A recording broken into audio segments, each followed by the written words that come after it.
Open the page number 8 class. Here are the computer rules. Look at the screen. Have you opened the page number 8? Very good. Do not touch the wides of a computer. Look at the picture here. A student touched the wire. So always remember, do not touch the wides of a computer. Look at the screen. Here a student eats something. Always keep your hands clean. Okay, always keeps your hand clean.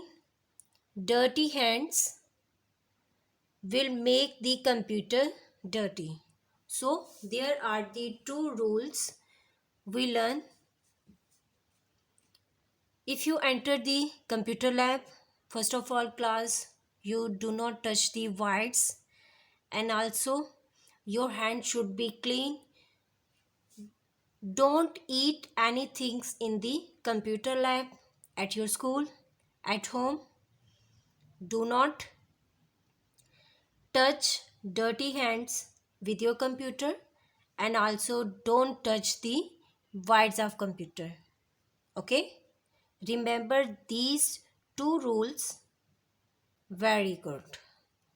If you ask any question, you can ask me at comment section. Okay class, and please subscribe my channel. Allah Hafiz.